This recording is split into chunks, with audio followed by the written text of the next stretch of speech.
حسین کو یاد کرنا، حسین کے نانا کے پاس جو اللہ نے پاکیزہ تعلیمات کے احکامات صادر کرنے کی وہ انسائکلوپیڈیا کتاب دی تھی، وہ کیسی کتاب تھی معلوم ہے؟ پوچھو بیٹھے ہوئے علماء کرام، بڑی مشہور حدیث شریف ہے، اللہ کے نبی کی بارگاہ میں بڑے پیٹ کا ایک مہمان آیا تھا، اس نے کہا مسلمانوں کے نبی میں عیسائی ہوں، مجھے کھانا کھلا دیجیے۔ بس 2-3 منٹ کے بعد حسین ابھی آپ کی زبان پر آ جائیں گے، سماعتوں کے چراغ روشن ہوں گے، مجھے بھوک لگی ہے، میرے آقا نے فرمایا بیٹھ جاؤ، حضور اندر گئے، اس کے لیے کھانے کا انتظام کیا، وہ بڑے پیٹ والا تھا، حدیث شریف میں زیادہ کھا لیا، حضور کے گھر کا کھانا ملا، زیادہ کھا لیا، حضور سے فرمایا کہ میں آپ کے ہاں سونا چاہتا ہوں، حضور نے اس کے لیے بستر لگوا دیا، بستر بچھا دیا، وہ سو گیا، زیادہ کھانا کھانے کی وجہ سے اس کا پیٹ خراب ہو گیا، باہر کا تھا، اجنبی مسافر تھا، عیسائی ازم سے اس کا تعلق تھا، حضور کے اپوزیشن میں تھا، عیسائی مذہب کا فالوور تھا، عیسائی مشنی سے اس کا تعلق تھا، اور اس نے حضور کے بستر پہ گندگی کر دی۔ تمہاری دیواروں پر کوئی تھوک دیتا ہے تو لاٹھیاں لے کے نکل آتے ہو، ذرا سوچو کہ حسین کے نانا کا دین جو ہم تک پہنچا ہے وہ کیسا تھا۔ اللہ کے نبی صلی اللہ تعالیٰ علیہ وسلم کہ بستر پہ جب اس نے گندگی کر دی تو ڈر گیا، صبح کا وقت تھا، اٹھا، بولا باپ رے باپ، اگر مسلمانوں کے نبی ان کے غلاموں نے دیکھ لیا میری جان لے لیں گے، تم نے نبی کے بستر کی توہین کی۔ اللہ اکبر، اٹھا اور چپ چاپ بھاگ گیا۔ جب بھاگا تو راستے میں یاد آیا کہ میری تلوار تھی میری بستر کے قریب چھوٹ گئی، تو لوٹا یہ سوچ کے کہ مسلمانوں کے نبی ابھی نماز فجر کی پڑھا رہے ہوں گے، شاید ابھی ادھر بزی ہوں گے، میں چپ کے جا کے اپنی تلوار لے کے واپس آؤں۔ لیکن وہ کہتا ہے میرا کلیجہ باہر آ گیا، جب میں قریب آیا گلی میں چپ کے حضور کے گھر کے قریب، تو میں نے کیا دیکھا، اللہ کے نبی صلی اللہ تعالیٰ علیہ وسلم اپنے مبارک ہاتھوں سے اس کی گندگی کو صاف کر رہے تھے۔ وہ جن کے پاؤں کے بارے میں میرے امام نے کہا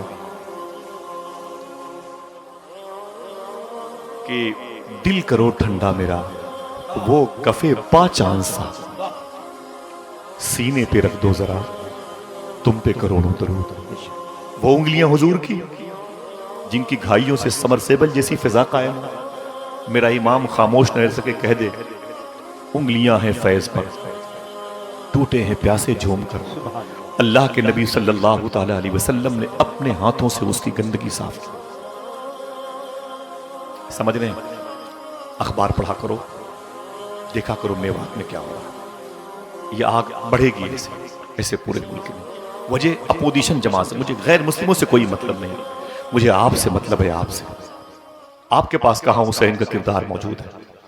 آپ کے پاس کہاں حسینی آئین موجود ہے، حسینی آرٹیکل موجود ہے، حسینی قانون موجود ہے؟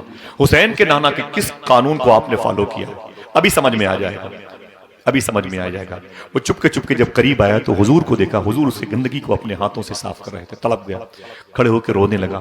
میرے آقا صلی اللہ علیہ وسلم کے اور بھی غلام وہاں پہ کھڑے تھے، وہ کہہ رہے تھے آقا مجھے دے دیجئے، میں غلام ہوں، میں اس بستر کو صاف کروں۔ اب مجھے بار بار یہ کہنا کہ گندا کر دیا تھا، میلا کر دیا تھا، یہ ادب کے خلاف ہے بقول اعلیٰ حضرت، کیونکہ اعلیٰ حضرت سے پوچھا گیا اللہ کے نبی صلی اللہ علیہ وسلم کے جبہ شریف پر اگر مٹی لگ جائے تو کیا یہ کہہ سکتے ہیں کہ حضور کا جبہ شریف میلا ہو گیا ہے؟ فرمایا نہیں کہہ سکتے، اگر کہنا ہے تو یہ کہو مٹی نے حضور کے دامن میں پناہ لے رکھی۔ یہ معذرت چاہتا ہوں علماء کرام سے، یہ سمجھنے اور سمجھانے کے لیے میں کہہ رہا ہوں۔ حضور کے غلاموں نے کہا سرکار یہ بستر مجھ کو دے دیں، میں اسے صاف کر دوں۔ حدیث شریف میں ہے کہ حضور نے نہیں دیا۔ صوفیاء کرام کیا کہتے ہیں؟ صوفیاء کرام کیا کہتے ہیں؟ کہتے ہیں جیسے صحابہ نے کہا حضور یہ بستر مجھے دے دیجیے، میں کس دن کے لیے ہوں، میں آپ کو غلام ہوں سرکار، آپ کا خاکروب ہوں، آپ کا چاکر ہوں سرکار، آپ کے دربار میں جاروب کشی کرتا ہوں، یہ کام مجھے کرنے دیں۔ تو حضور نے جملہ کہا تھا، صوفیہ کہتے ہیں اسی جملے کو سن کر کے وہ عیسائی حضور کے قدم پہ گر پڑا، کلمہ پڑھ کے مشرف علیہ السلام۔ بتا دوں وہ جملہ کیا ہے؟ جیسے صحابہ نے کہا حضور اسے مجھے دے دیں، تو صوفی کہتا ہے کہ حضور نے فرمایا تمہیں کیوں دوں، تمہیں کیوں دوں؟ صاف کرنے کے لیے، مہمان میرا تھا کہ تمہارا؟ مہمان میرا، ہم کیا کریں گے؟ اپنے گھر کی صفائی دروازے کی کبھی نہیں کر سکتے، جب خدا کے گھر میں مچھلی چھپکلی نے بیٹ کر رکھا ہے قرآن کے پاروں پر، کبھی ہم نے صاف نہیں کیا۔ وضو خانے کی جگہ کتنی گندی ہو گئی ہے، ہم نے کبھی نہیں صاف کیا۔ آنگن میں کتنے کچرے جمے ہوئے ہیں، کتنے دھول گرد و غبار، کتنے مکڑی کے جالے، کبھی ہم نے صاف نہیں کیا۔